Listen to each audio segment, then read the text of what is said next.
Good evening, all. Today we'll be dealing with the Victorian period. The Victorian period started with Queen Victoria ascending the throne. That was from 1837 to 1901. So it was a long reign from 1837 to 1901. It was a period of nationalistic pride and it was a heyday of colonial trade and commerce. So remember the year 1837 to 1901. So colonial trade and commerce flourished, and Victorian society was moralistic, pretentious. It was an age of doubt. That is, there was Victorian dilemma whether they should follow religion or science.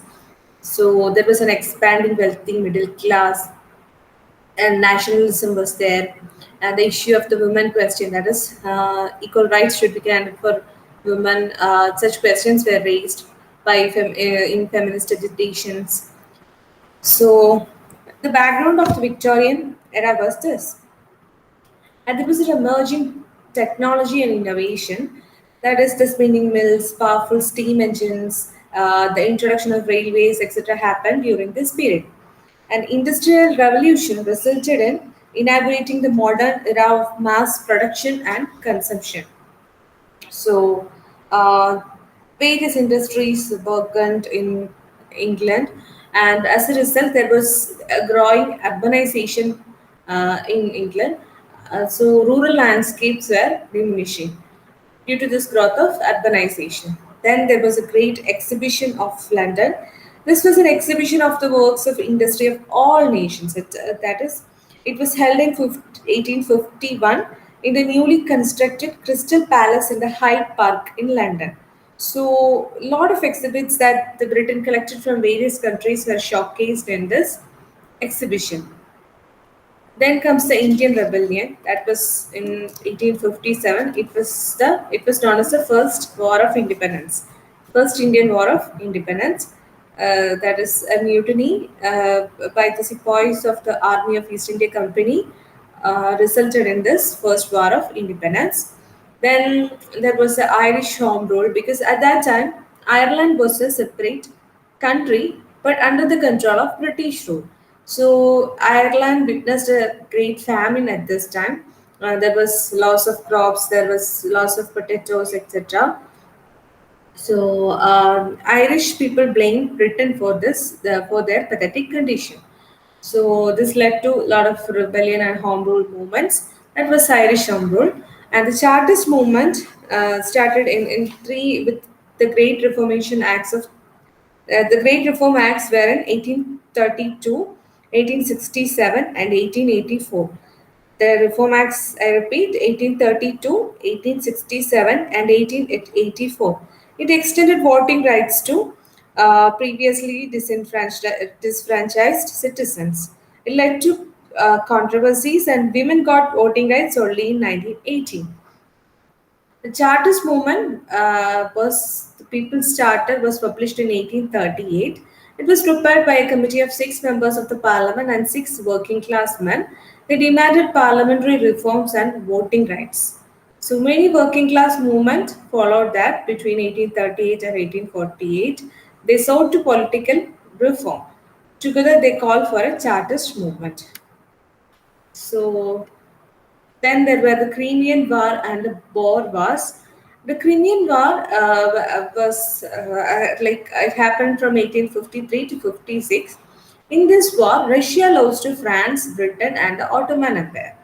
The fights was over the rights of Christians in Holy Land, and due to Britain's and France's unwillingness to let Russia gain more power. The Crimean War was the setting of Tennyson's The Charge of Poem, The Charge of the Light Brigade, and this war altered the balance of power in Europe and set the stage for First World War. The Boer Wars were a series of wars that happened in 1880 to 81 and 1899 to 1902. That is, the Dutch had established a colony in South Africa and they came to be called as the Boers. The British drove the Dutch settlers and out in Boer Wars, and South Africa was made a British dominion. The main literary features of this time were dramatic monologue. This can be seen in Robert Browning's poems, especially My Last Duchess. So the poet will be speaking aside to a character other than the readers. Then there were new women fiction, condition of England novels, and pre-Raphaelite brotherhood. We will see each of this in detail. So, dramatic monologue. The typical example is My Last Touches by Robert Browning. In this, a poem in which an imagined speaker addresses a silent listener. So, usually not the reader, that is the imagined speaker. In the Last Touches, the Duke of Ferrara is talking to an emissary about about his second marriage, and he is describing about his previous duchess and how he killed her. So it compresses into a single vivid scene and narrative sense of the speaker's history, and we get a psychological insight of the character. Examples are My Last Duchess, T.S. Eliot's The Love Song of J. Alfred Prufrock, etc. So Alfred Lord Tennyson succeeded Wordsworth as poet laureate in 1850, and his works include a wide range of topics from romance to nature to criticism, political and religious institutions, a pillar of the establishment of not failing to the attack of establishment. So, major works were poems chiefly lyrical. Timbuktu was a poem about a legendary city in Africa. He won the Chancellor's Gold Medal for Timbuktu at Cambridge. Marina is based on a character, Marina in Measure for Measure by Shakespeare. So, The Lotus Eaters is a companion poem with Ulysses, and The Lotus Eaters is about a dramatic monologue on Ulysses' adventure.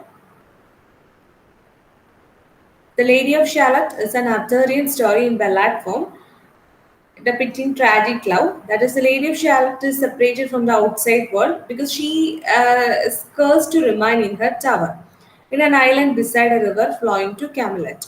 And she should not even look out of the window. So, as a result, a large mirror is placed in her room inside her chamber so that she could see a reflection of the world.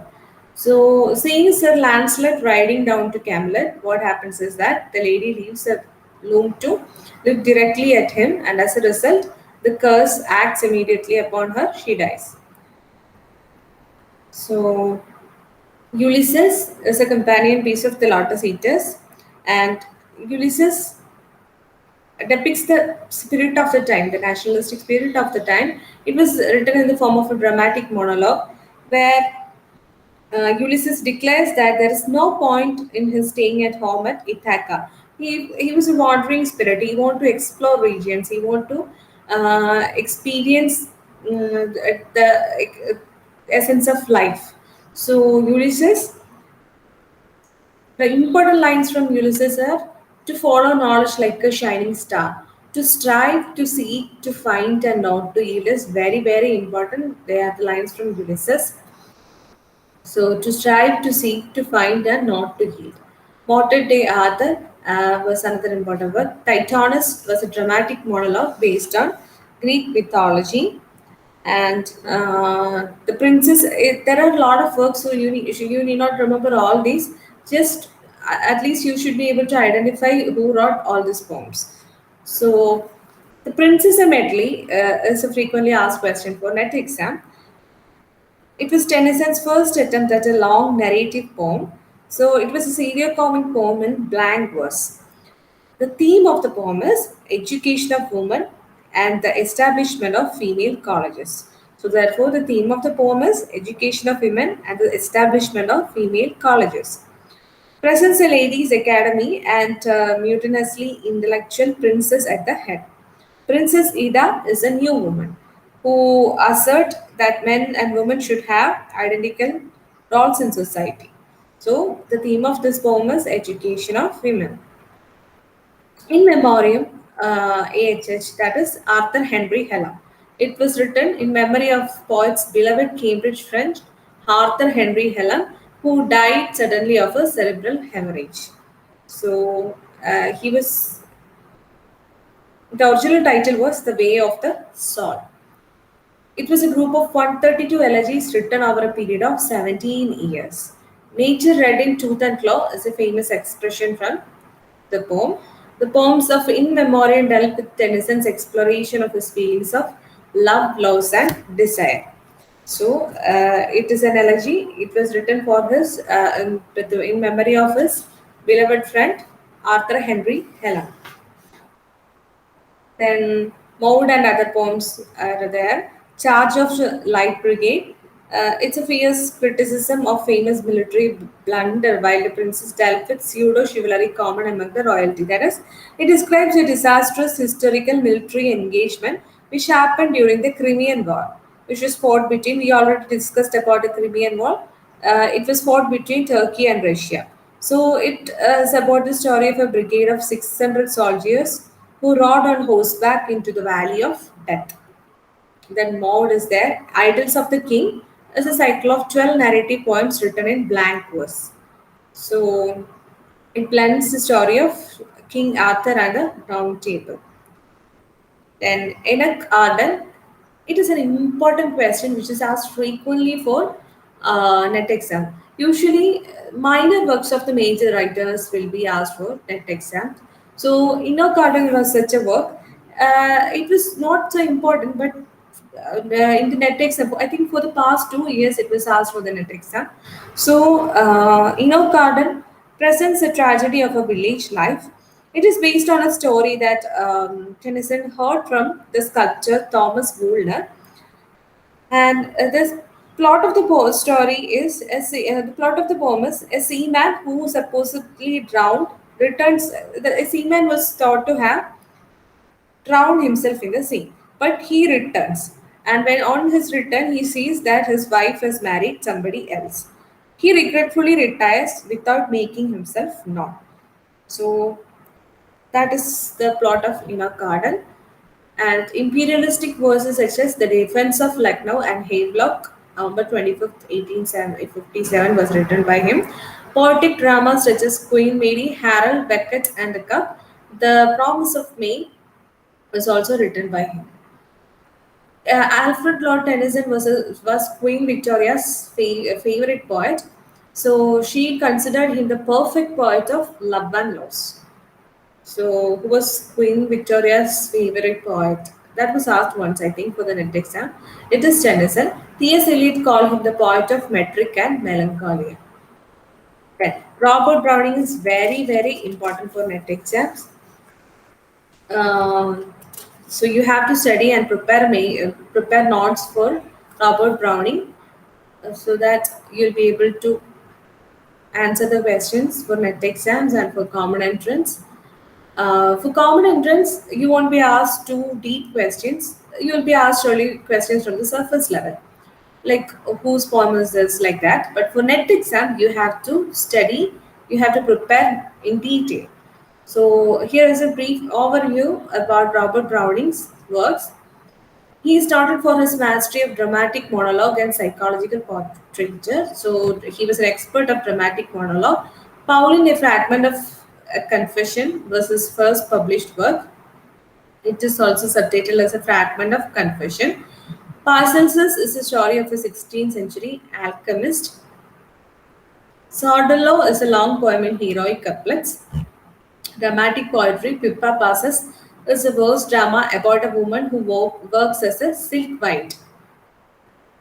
Dramatic lyrics, dramatic romanticism lyrics that are not so important. Fra Lippo is important. It was published in the last two-volume collection, Men and Women, in 1855. It was written in blank verse. My Last Duchess is a very famous poem, or most of you might have studied it for your UG. So, the recently widowed Duke of Ferrara is speaking to a representative of another nobleman whose daughter the Duke is planning to marry. Then, Rabbi Ben Ezra is about a mathematician, 12th century Jewish mathematician and scholar. Then, Andrea del Sarto is about an artist.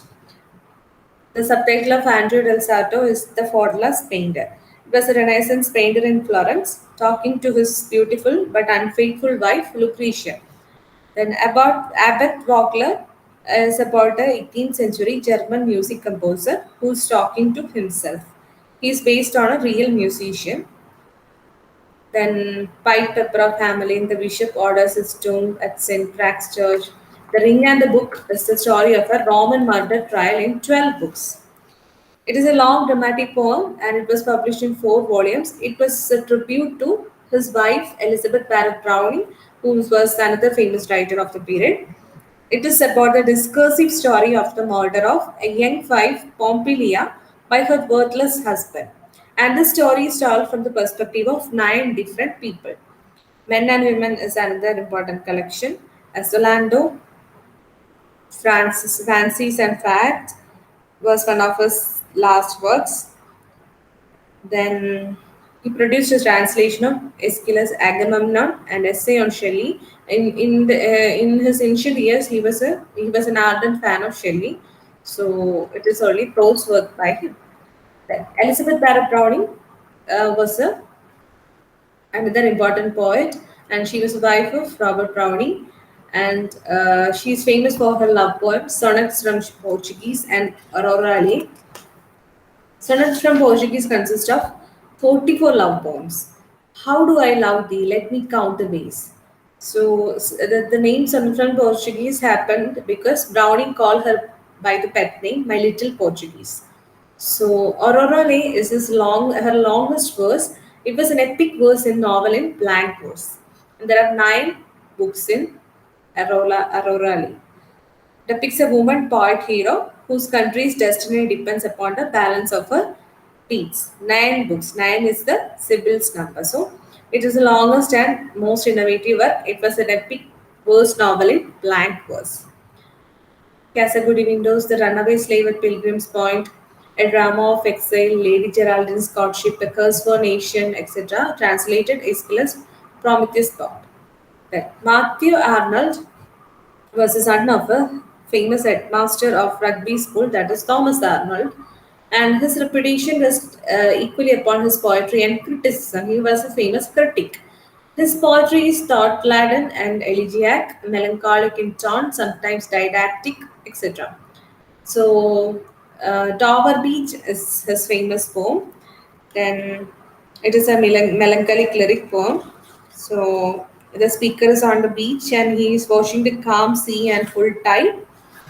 And later, his contemplation about his faith happens in this poem. Thyrsis is a pastoral elegy on the death of Arthur Hucklow in 1861. So, Thyrsis and Our Beach. The Scholar Gypsy is a companion poem of Thyrsis. It is written in the form of an unconventional pastoral elegy based on 17th century story found in Joseph Glanvill's The Vanity of Dogmatizing. The Vanity of Dogmatizing. Here in this poem, Arnold's friend Arthur Hucklow is dressed as shepherd. So, Thyrsis and the Scholar Gypsy are companion poems. Thyrsis is written in the form of a pastoral elegy to commemorate the death of his friend Arthur Hucklow in 1861. Empiricals on Etna is another dramatic poem. Then his famous critical works are Essays in Criticism, Culture and Anarchy. Essays in Criticism consist of the 2 famous essays, The Study of Poetry and The Function of Criticism at the Present Time. Culture and Anarchy, culture is a study of, in it he describes culture as a study of perfections. So towards the end of his career, he wrote religious writings such as St. Paul's and Protestantism, Literature and Dogma, God and Bible, and last essays on church and religion. J.K. Chesterton, another writer, said that under his surface raillery, Arnold was, even in the age of Carroll and Ruskin, perhaps the most serious man alive. On the modern element in literature is a lecture by him. Next is very important. Pre-Raphaelite Brotherhood was founded by William Holman Hunt, Dante Gabriel Rossetti, and John Everett Millais. It is very important. You have to know each and 8 members of Pre-Raphaelite Brotherhood. It was a group of English painters, poets, and art critics. It was founded in the year 1848. Dante Gabriel Rossetti was the founder along with William Holman Hunt and John Everett Millais.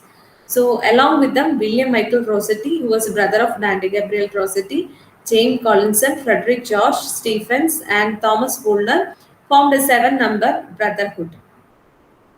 So there were seven members in this brotherhood, and they were influenced by another painter and writer, John Ruskin. So the year 1848 is important. They revolted against 18th century academism and the canons of the Royal Academy against realism. They were dedicated in recovering the purity of medieval art. So Robert Buchanan criticized them as fleshly school of poetry. So they were dedicated at recovering the fine spirit of medieval art, which they think that Raphael and Renaissance had destroyed. So there was an attempt to return to truthfulness, simplicity, accuracy, and spirit of devotion.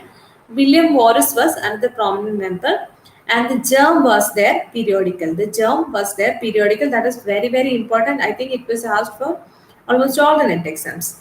So the germ is their periodical by Pre-Raphaelite Brotherhood. It was founded in 1848, and you should also remember the members.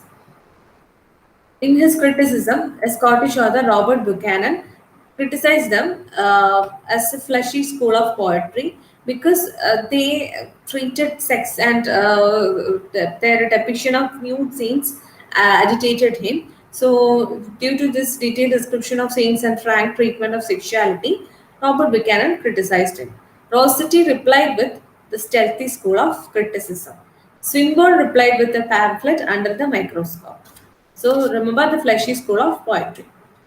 Then T.J. Rossetti, he was the founder of Pre-Raphaelite Brotherhood in 1848. He was a poet, painter, translator, illustrator, etc. So he wrote many of his famous poems, including My Sister's Sleep and The Blessed Damozel is very, very important. The Blessed Damozel, and in 1881, Rossetti sold one of his famous and largest paintings, Dandy's Dream, to the Walker Art Gallery in Liverpool. So, Rossetti's paintings were highly symbolic, they were spiritually charged and suggestive of other remote worlds. The Blessed Damozel was his magnum opus. It was a poem which was that Rossetti wrote while he was 18 years old. The poem describes a damosel observing her lover from heaven and her unfulfilled yearning for their reunion in heaven. So the Blessed Damozel is looking at her lover from heaven, and she wishes to reunite with his earthly lover in death. She knows that that will happen only in death. So, Christina Rossetti is DJ Rossetti's sister. She wrote romantic, devotional, and children's poem, and her work Goblin Market is important.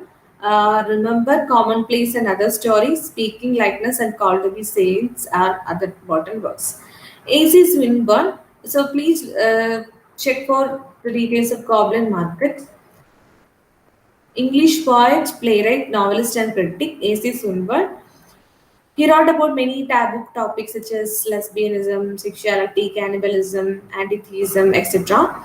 His poems have many common motifs such as ocean, time, and death. Several historical people are featured in his poems, such as Sappho, Anactoria, and Catullus. Swinburne devised the poetic form called the roundel. He devised a poetic form called the roundel. It was a variation of the French roundel form, and his works include Atlanta in Caledon, Poems and Ballads, Songs Before Sunrise, Songs of the Two Nations, William Blake, A Critical Essay, Under the Microscope, George Chapman, The Queen Mother, Rosamund and Chastelaine. William Morris was another important writer who wrote The Earthly Paradise, News from Nowhere, etc. The Wood Beyond World and The Well at the World's End are where is his major fiction. His major poetry include The Defense of Guinevere, The Life and Death of Jason, The Earthly Paradise. Edward Fitzgerald was a translator of the time. He translated six of Calderon's plays and Agamemnon of Aeschylus.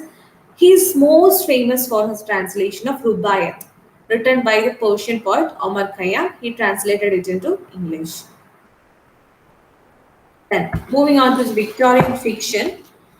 Novel became a leading literary genre. So there was a growth of the middle class, and there were emergence of women novelists then such as George Eliot, Bronte sisters, etc. There was a serialization of novels, and social novels were there because of the Reformation Act. There was condition of England novel, that is, so it considered a question of how to resolve the tension between the new working class and the honors. There were realistic novels that made the literature closer to real life. There were detective novels by Arthur Conan Doyle. The rise of the novel was mainly due to the rise of literate middle class, and the print technology improved, so there was a rise in the reading public. Benjamin Disraeli was a prime minister of Britain, and he coined the term two nations to describe the disparity in Britain between rich and the poor. And he also started the newspaper, The Representative, in 1825. Sybil of the Two Nations is a novel with a thesis. Vivian Grey is his first novel.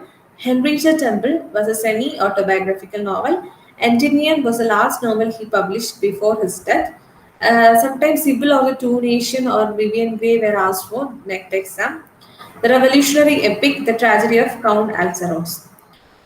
Elizabeth Gaskell was prolific writer of her period. Mary Button is her first novel. The subtitle of this is important, A Tale of Manchester Life. It deals with the difficulties faced by Victorian working class.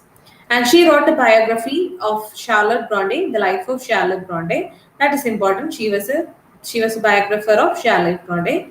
Cranford was another novel. It was serialized in Dickens' Household Words. North and South was a social novel. The setting was in fictional industrial town Milton in the north of England. It discusses the brutality of industrial revolution.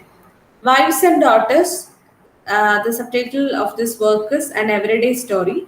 The novel was incomplete when she died. William Makepeace Thackeray was a very famous writer of his period. He was born in Calcutta, India. So, Catherine was a novel based on the life of 18th century criminal Catherine Hayes. The Luck of Barry Lyndon was subtitled A Romance of the Last Century. It was adapted as a film in 1975 by Stanley Kubrick. It is a picturesque novel that is it depicts the story of a wrong character. Then Vanity Fair is his famous novel. You have to make your own notes for this because we don't have time to explain every novel. So please do make your own notes for important writers. The Vanity Fair, please read through the detailed summary of Vanity Fair. It is a novel without a hero. It is a novel without a hero. The title is taken from John Bunyan's Pilgrim's Progress. So the title is taken from John Bunyan's Pilgrim's Progress. It is about the lives of two ladies, Becky Sharp and Amelia Sedley. Becky Sharp is Becky or Becca Sharp are, and Amelia Sedley complete their studies at Miss Pinkerton's Academy for Young Ladies. And Amelia was considered as a good natured and lovable girl, whereas Becky was ambitious and she is the anti heroine of the novel. So she was ambitious and therefore she wishes to climb the social ladder. The novel gives a view of the society and it is considered to be the founding novel of Victorian domestic novels. So it satirizes the life of bourgeois class and theme of vanity is important. The other important novels of Thackeray are The History of Pendennis, which was set in 19th century England. Main hero was Arthur Pendennis and semi-autobiographical novel. The Newcomes is about protagonist Thomas Newcomb, who retired from the Indian Army. The Virginian is a historical novel set during the American Revolution. So, Vanity Fair is an important novel, and it is about the two characters, Becky Sharp and Amelia Sedley. They complete their education from Miss Pinkerton's Academy, and later it deals with their personal life. So the history of Pendennis, the Newcomes, the Virginians, etc. are other important novels. The Bronte sisters, Charlotte Bronte, Emily Bronte, and Annie Bronte are very, very important. They are important writers of Victorian fiction. So at that time, they wrote in the pseudonym. So Bronte wrote in the pseudonym Currer Bell, and Jane Eyre was published in 1847. So the subtitle of Jane Eyre was Jane Eyre, an autobiography. It was written in the form of a Bildungsroman, that is, it depicts the life of the young girl till her growth to a mature adult. And it is about Jane Eyre, her love for Mr. Rochester, who was the master of Thornfield Hall. So again, you have to read a detailed summary of Jane Eyre. It has proto-feminist elements. The edition of this work is dedicated to Thackeray. And in the post-colonial times, there was a rereading or Jean Rice Wild Sargasso Sea. Jean Rice White Sargasso Sea was written as a prequel to Jane Eyre, and it is told from the perspective of Bertha Mason, the wife of Rochester. The Bad Woman in the Attic was an important work in feminist literary criticism written by Sandra Gilbert and Susan Cuba. The title refers to Bertha Mason.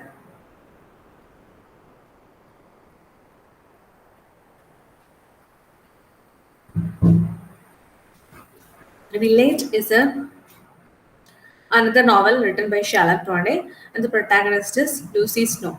So please read and make your own note for Jane Eyre. Due to time limit, we can't explain each and every novel. Emily Bronte's Wuthering Heights was her magnum opus. It was written in 1847. She wrote under the pseudonym Elizabeth. So it was influenced by Romanticism and Gothic literature, and it was written in the form of a Chinese post structure or Russian doll because it was written within like a story within the story. Nellie Dean, the housekeeper, narrates the story to Lockwood about Catherine and Heathcliff. So it revolves around two families of the landed gentry. That is the Wuthering Heights and Thrushgrove's Grange are the two mansions. So it depicts the story of two generations. Heathcliff is the villain, Catherine is his lover. So the complex nature of their love was depicted in this novel. So presence of supernatural elements, dreams, nightmares, etc. are given in the novel. Wuthering Heights is a wonderful piece of work.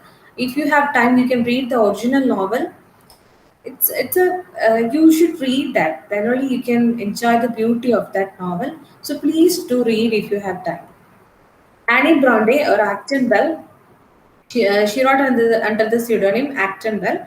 The Tenant of Fiveville Hall was her important work.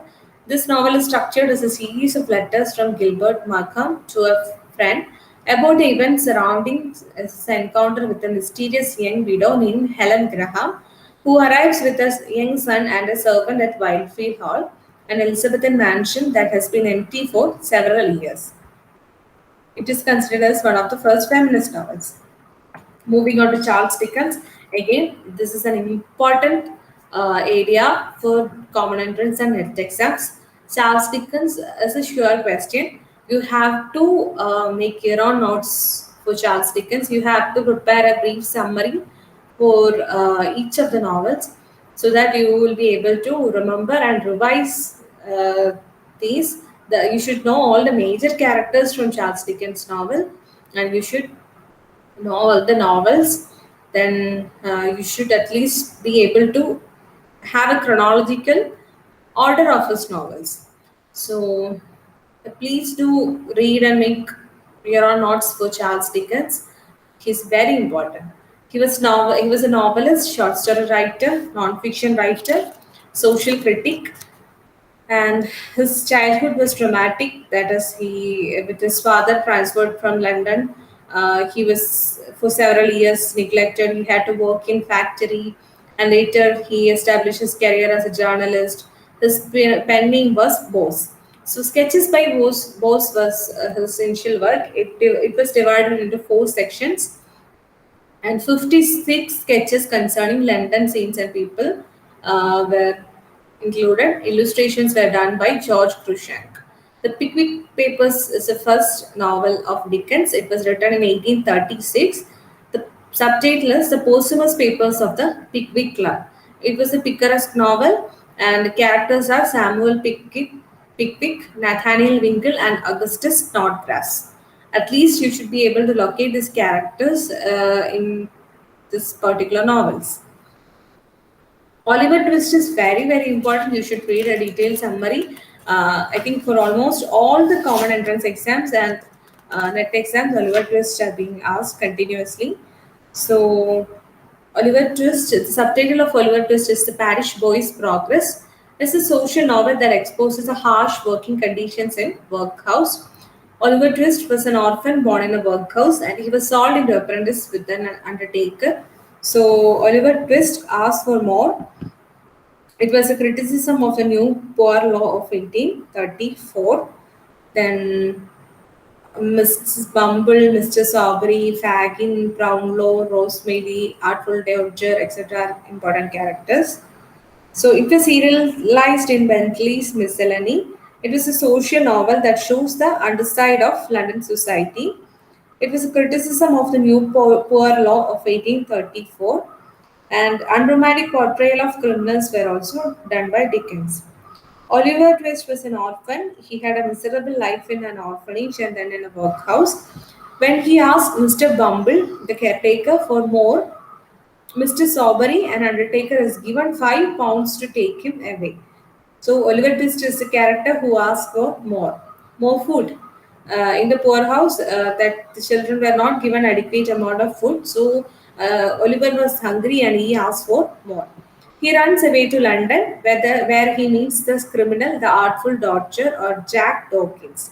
He was the leader of the young pickpockets of Fagin School. Fagin was an old Jew who trained these young boys to criminal activities. Oliver naively joins their company. Fagin's boys steal from Mr. Brownlow. He was a gentleman. Oliver runs away horrified, but Oliver is somehow arrested. So Brownlow takes pity at this young child and he takes him to his home. But again, Oliver is kidnapped by Fagin's criminals. So that is a burglar, Bill Sykes, and his prostitute lover, Nancy, capture Oliver and return him to Fagin. Oliver assists Bill Sykes in a burglary. He is shot at and he falls into a pit. But the woman in the house, Mrs. Maylie, and her beautiful adopted niece, Rose, takes him in. So Fagin and a sickly man named Monks are determined to ruin the life of Oliver. And Nancy secretly informs. So Nancy is fond of Nancy, even though she is a criminal. She is fond of Oliver, and she loves him like her own brother. So Nancy informs Rose, that is to the household that whom Oliver is adopted. She informs Rose that Fagin decides to kill Oliver, but somehow she is murdered by his lovers, Bill Sykes, who doubts her, who is suspicious of her, and Bill Sykes also kills himself. Later, Oliver is reunited with Brownlow, who finds the truth of Oliver's parentage from Monks. In fact, Monks is Oliver's stepbrother, half brother, who wants to ensure that Oliver wouldn't get his share of family inheritance. Oliver's mother, Agnes, was Rose's sister. So, Oliver is reunited with his aunt, Rose. So, Oliver gets his inheritance and he is adopted finally by Brownlow. Fagin is hanged. So, this is just a gist of the novel. You have to read in detail. Due to time limit, I can't explain each and every novel, so please make your own notes. Nicholas Nickleby is Dickens' third novel. It revolves around the life and adventures of Nicholas Nickleby, a young man supporting his mother and sister after the death of his father. Ralph Nickleby is a cruel uncle in the novel. Again, it is a picaresque novel. That is, it depicts the life of a rock. Master Humphrey's Clock is a weekly miscellany. Then the All Curiosity Shop was published in Master Humphrey's Cloak, and the protagonist is Nell Trent. Nell Trent, a 14-year-old girl who lives along with her grandfather. The grandfather runs an all curiosity shop. The villain of the novel is Philip, who is a dwarf. So, on reading this work, Queen Victoria remarked, very interesting and cleverly written. So, you have to make a short list. You have to write the novel and write the main characters and villain of that novel along with this. Or you can make a slide of your own. You can write each of these novels and the gist of the novel and the main characters, etc. Barnaby Rudge is an historical novel. The subtitle is A Tale of the Rights of the 80. So Barnaby Rudge has a pet raven named Grip. So Barnaby Rudge is a historic novel, and one second, Barnaby Rudge is a historic novel, and the subtitle is A Tale of the Rights of 80. So he has a pet raven named Grip. A Christmas Carol, you might have studied it. Ebenezer Scrooge is a protagonist. He is a miser. He is visited by the ghost of his former business partner, Jacob Marley, and by the spirit of Christmas past, present, and yet to come. In the end, he reforms himself. He becomes a good man. His miserly qualities are lost. So finally, he becomes a good man. Dombey and Sons, the novel follows the fortunes of a shipping owner, Paul Dombey, who is frustrated at the lack of a son to follow his footsteps. He rejects his daughter's love, but finally he reconciles with her before his death. David Copperfield is yet another important novel. You have to make a note of here on. David Copperfield, The Great Expectations, and Oliver Twist should be read in detail. So actually, I want to go into a detailed study of each novel, but we don't have much time. So please do read and make your own notes. David Copperfield is again semi-autobiographical. It is a Bildungsroman novel. That is the character's life from the growth of the character's life from being a boy to a young mature adult is traced in this novel. About his adventures, it is about his adventures in his journey from infancy to maturity. Autobiographical elements are present. It is Dickens' favorite work of himself. So the major characters are David Copperfield, Clara Peggotty, Betsy Trotwood, who's his mad aunt, Edward Waddesdon, Daniel Peggotty. Uriah Heep is the villain, main antagonist of the novel, second half. Bleak House is about a long-running legal case in the Court of Chancery, Jandis and Jarndis. So this was asked once. The theme of the Bleak House is it was a long-running legal case in the Court of Chancery. So Dickens attacked judiciary in this novel, and the novel is narrated partly by novel's heroine Esther Summerson. So Hard Times is the shortest novel of Dickens. It is set not only it is the only novel which is not set in London. So which is the only novel by Dickens which is not set in London? That is Hard Times. Instead, the story is set in industrial Cocktown, Victorian industrial Cocktown. So it's about social criticism. The major characters are Mr. Gradgrind, Mr. Bounderby, Louisa, Sissy Jew, Tom, Stephen Blackpool. Little Dorrit is a satire on government and society. A Tale of Two Cities opens with it was the best of times, it was the worst of times. It is a historical novel. It is located in two cities, that is London and Paris. It was inspired from Carrel's The French Revolution, a history. The setting happens in the French Revolution and the Reign of Terror. So the novel begins by French doctor Alexander Manet, who was imprisoned in 18 years in the Basel prison, is released, and he lives with his daughter Lucy, whom he had never met. A Frenchman, Charles Darnay, is being accused of being a traitor. His trial is being attended by Dr. Manet and Lucy Manet.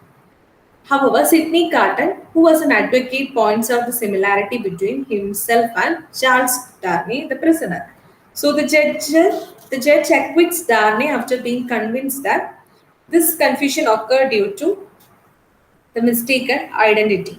So both Darnay and Sidney Carton and Charles Darnay falls in love with Lucy. Lucy marries Darnay, and finally French Revolution erupts. And Darnay had aristocratic origins in France. So Madame Defarge has a personal vengeance against Darnay's family because his cruel uncle has molested her sister. So in the end, what happens is that Darnay is arrested and he is sent to a trial.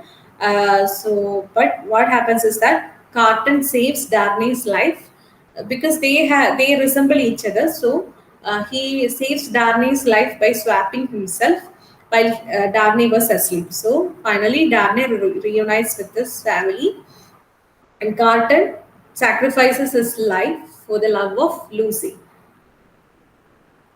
Great Expectations is yet another important novel. It has so many major characters. We don't have time to explain each of this. So it is written in first person narrative, and it has autobiographical element. Again, it is about the story of a young boy Pip, and it shows his transformation from being a young boy to an adult. The extreme imagery of poverty, prison, ship, etc. mentioned. Major characters are Philip Pip, the protagonist, Mr. Pumblechook, Miss Havisham, and Magwitch. So, Philip is a young orphan. He is living with his sister and her husband Joe Gaggery in the marshes of Kent. So, while he was in cemetery one day, Pip was looking at his parents' tombstones. So suddenly, an escaped convict, Abel Mackwich, springs up from the tombstone. So he orders Pip to bring food for him and a file for his leg irons. Pip obeys, but the convict is soon captured. The convict protects Pip by claiming to have stolen the items himself. Then Uncle Pumblechook takes Pip to Satis house, and this Satis house is kind of a gothic mansion. Miss Havisham, she was a character who always wears an old wedding dress. She keeps all the clocks at her house stopped at the same time, 20 minutes to 9. So, this is because she was once denounced at her marriage by the man who was going to marry her. She was abandoned at the marriage altar. So, as a result, she have a vengeance for all the men, and she has adopted a girl called Estella. Pip meets Estella. Pip falls in love with her, and the following journey of Pip's life is mentioned in the novel. And the novel has double climaxes, so two endings are there. In one ending, Pip reunites with Estella, and in another ending, they don't unite. That is in the first ending. Estella marries a country doctor in Shropshire, and while walking through London with her sister's son, Pip meets Estella. She thinks it is Pip's son. So that is one ending, and second ending, both of them reunite in the Satyr's house, and Estella was treated badly by her husband, but her husband is now dead. Estella's coldness and cruelty have been replaced by a sad kindness. Pip took her hand in his and walked out of the ruined place. So the novel had two climaxes or two endings, and in the last ending, both of them unites. Please do make a summary of your own and read Great Expectations if you have time. Our mutual friend is about the protagonist John Harmon, and the central concern is money. Mystery of Edwin Drood is his final work. The final work by Dickens is Mystery of Edwin Drood. It is an unfinished work. George Eliot is the next major author. Her pseudonym was Mary Ann Evans. So George Eliot is the pseudonym of Mary Ann Evans. George Eliot was a pseudonym, and she emerged from provincial England, and most of her works are set there. Adam Bede is her first novel. It was set in Hayslop. Adam was a carpenter. He was intelligent and honest. He is in love with Hetty, but she is attracted to Arthur and falls in love with him. Mill on the Floors has autobiographical elements. It is again the Bildungsroman of Maggie Tulliver. Major characters are Maggie Tulliver, Tom Tulliver, Bessie Tulliver, etc. So Silas Marner or the subtitle is The Weaver of Rablow. Is another important work. Silas is a linen weaver. He is falsely accused of stealing the congregation's fund by watching over the very ill Deccan. It speaks about variety of issues like religion, industrialization, community, etc. Middlemarch, with the subtitle is A Study of Provincial Life. It is set in the fictional town named Middlemarch. Major themes discussed in the novel include the status of women, the nature of marriage, idealism, self interest, religion, hypocrisy, etc. The protagonist is Dorothea Brooke. Lewis Carroll is the pen name of Charles Ludwig Dodgson. Charles Ludwig Dodgson. So George Eliot is the pen name of Mary Ann Evans. Then Alice Adventures in Wonderland is his seminal work. The novel tells the story of a young girl named Alice. She falls through a rabbit hole into a subterranean fantasy world, and it is an example of literary nonsense genre. So it has a sequel, Through the Looking Glass. Then Samuel Butler wrote Aaron and the Way of All Flesh. Thomas Hardy is the next major writer, and he was born in rural Dorset, which played a major support for his fictional town Wessex. So most of his novels are set in the fictional town Wessex. Novels are set in partly real, partly dream country of Wessex. So his novels capture the era in England before railways and industries. So all his novels are very, very important. Far from the Madding Crowd. Here, Hardy introduced Wessex in this novel. So the first novel in which Wessex was introduced is Far from Madding Crowd. The title is taken from Thomas Gray's Elegy written in a country churchyard. Elegy written in a country churchyard. Then it is about the story of Gabriel Locke, Bathsheba Aberdeen, and their love affair. So, if you have time, please do read the detailed summaries. Thomas Hardy is yet another important novel for common entrance and net exams. So again, we can't go. We can't explain all the novels in detail. So please make a summary of your own and prepare a notes. Like I said before, write the major novels, and before that, write the important characters and the important theme of the novel, and also the anti-villains, or anti-heroes or villains if there is any. So, The Return of the Native was set in Edgar Heath, and the novel begins on Guy Fawkes' Night. The important characters are Diggory Wen, Damon Wildave, Clem Yobright. He is the native of the title. Clem Yobright, native of the title, Eustacia Vi, etc. The novel is set on Guy Fawkes' Night. So, The Mayor of Castlebridge. The Mayor of Castlebridge was written in 1886. The subtitle is Life and Death of a Man of Character. Michael Henchard is the major character. Michael Henchard, Lucetta Templeman, Donald Farfair, Susan Henchard, Elizabeth Jane, Joshua Pop, etc. are the major characters. Tess of the D'Urbervilles, or the subtitle is very important. A Pure Woman, or A Pure Woman Faithfully Presented by Thomas Hardy.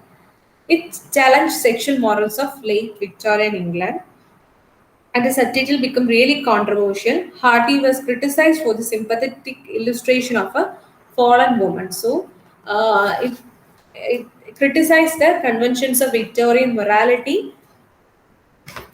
Tess was the daughter of an uneducated peasant.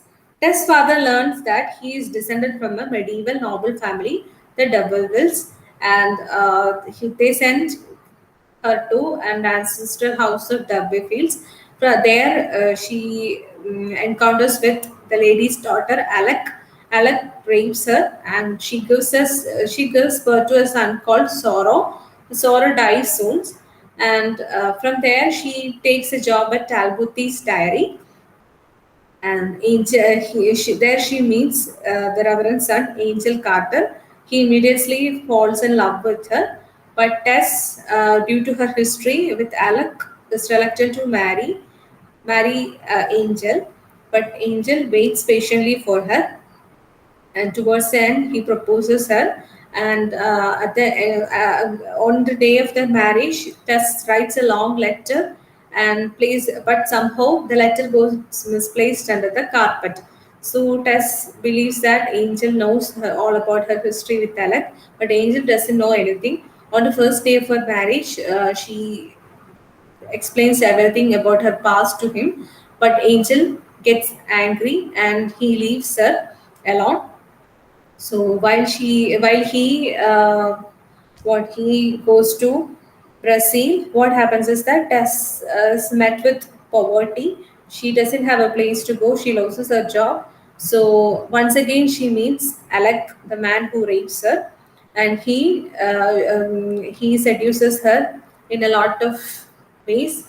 Finally, Tess had to yield to Alec's fantasies, and as a result, she becomes a she marries Alec. I mean, uh, she stays with Alec. At the same time, Angel returns from Brazil and he finds out that Tess is living with Alec. So at a hotel, seaside hotel, and Tess, on seeing Angel, was really broken. So Tess, in despair, sends Angel away and goes back to her room weeping. When Alec scoffs at her misery and insults her husband, she stabs Alec to death. Tess widely hopes that this murder will somehow purify her in Angel's eyes. Tess goes after Angel and they flee together. Finally, they consummate their marriage while hiding in a guest house. So they eventually reach the Stonehenge, where Tess asks Angel to take care of her younger sister, Lisalu. Finally, the police arrive to make Tess arrest. So in the last scene, as Angels and Lisalu watch outside the walls of prison, a black flag ascends a flagpole, signaling Tess's execution. So the final line of this novel is Hardy writes, "Justice was done, and the president of Immortals in Equilian phrase has ended his sport with death." So it is a severe criticism on Victorian society. Hardy exposes the double standards of society. Alec's violation of Tess and Angel's rejection of her both reflect the hypocrisy of the society. So that's a very important novel. Jude the Obscure is his last completed novel. Its protagonist is Jude Foley. He was a working class young man, a stonemason, who dreams of becoming a scholar. So the novels deal with issues like class, education, religion, morality, and marriage. Major characters such as Jude Foley, Sue Brighthead, Mr. Philotson, and Arabella Dawn are other important characters. T.M. Hopkins popularized the sprung rhythm. We'll deal with the concepts sprung rhythm, inscape, and instress in another slide. So just read it. We'll deal it in detail about in the slide the forms of poetry. So he popularized sprung rhythm. Sprung rhythm is structured around feet with a variable number of syllables, generally between 1 and 4 syllables. So he also introduced the concepts inscape and instress. Major poems are Princely Poplars, The Wind Tower, To Christ Our Lord, The Wreck of Dutchland, God's Grantor. Robert Bridges published a collected edition of his poem. Henry James was associated with the center of consciousness. The term stream of consciousness was coined by his brother William James. The American Daisy Miller, The Portrait of a Lady, The Town of Screw, etc., are his important works. The Art of Fiction is a critical work, tells about the concept of center of consciousness. R.L. Stevenson, many of you might have read his works such as Treasure Island, Kidnap, The Strange Case of Dr. Jekyll and Mr. Hyde. John Ruskin was a major influence on the pre-Raphaelite Brotherhood. He coined the term pathetic fallacy. Pathetic fallacy, for example, when we say a leaf is weeping, or the tears come from the leaf's eyes. So it describes that as we are ascribing human emotions to an inhuman object. Hope you understood. That is, we are ascribing human emotions to an inanimate object. For example, the leaf is weeping. A leaf is an inanimate object. We are ascribing the human quality weeping to a leaf. So that is the description of human emotions to inanimate objects and impersonal natural forces. Unto this last, seven lamps of architecture, modern painters, Sesame and Lilies. In Sesame and Lilies, he writes Shakespeare has no heroes, only heroines. All these are his critical works. Thomas Carroll wrote the French Revolution in three volumes: Chartism, Sartre, Resartus, on heroes, hero worship, and heroic in history, past and present are important critical works by Thomas Carroll. Victorian Strachey was a founding member of the Bloomsbury Group, which included Virginia Woolf and the rest of the members. He wrote the author of Eminent Victorians and Queen Victoria. It's a collection of short biographies of Victorian heroes. In the Eminent Victorians and Queen Victoria, there are four eminent Victorians. Who are they? Cardinal Manning, Florence Nightingale, Dr. Almond, and General Gordon. This is very important. It was asked for the next exam. Who are the four eminent Victorians and described by Lytton Strachey? They are Cardinal Manning, Florence Nightingale, Dr. Almer, and General Gordon. And Oscar Wilde was Irish poet, novelist, and playwright. He was a part of aesthetic movement and decadent movement. We will see that in the coming slide. He exhorted for art's sake. He wrote his only novel, The Picture of Dorian Gray. It was subjected to harsh censorship. Dorian Gray was the subject of a painting by Basil Hallward, an artist who was infatuated by Dorian's beauty. Through Basil, Dorian meets Lord Henry, and he is soon enthralled by aristocrats' hedonistic worldview that beauty and sensual fulfillment are the only things worth pursuing in life. Dorian expresses this wish to sell his soul to ensure that picture and not him will age and fade. So it was a Gothic and philosophic novel. Oscar Wilde's important plays are Lady Windermere's Fan, a woman of no importance, The Ideal Husband, and The Importance of Being Earnest. It is the importance of being earnest. It is subtitled as a trivial comedy for serious play. It mocks the pretentious nature of the Victorian society. It also mocks institutions like marriages, etc. So the major characters are Jack Worthing and Algernon Moncrief. Both of them have the name Ernest. So Jack Worthing is in love with Gwendoline Fairfax, and Algernon Moncrief is the nephew of Lady Bracknell, and he's in love with Cecily Carr. So Gwendoline Fairfax, Lady Bracknell, Cecily Cardew, and Miss Prisms are the other important characters. And in the end, it becomes a reality that both of Jack Worthing's and Algernon Moncrief's surname is Ernest. So that is the importance of being earnest. It is a farcical comedy drama. Walter Pater was a part of aesthetic movement, and his famous work is The Renaissance. So aesthetic movement began in France. It was closely related to decadent and symbolist movement. It was anti-Victorian in nature. It believed that art should provide a refined sensuous pleasure. That is, it upheld the motto "Art for Art's sake." It developed the cult of beauty, which was a basic factor in art. So the motto "Art for Art's sake" is a part of aesthetic movement.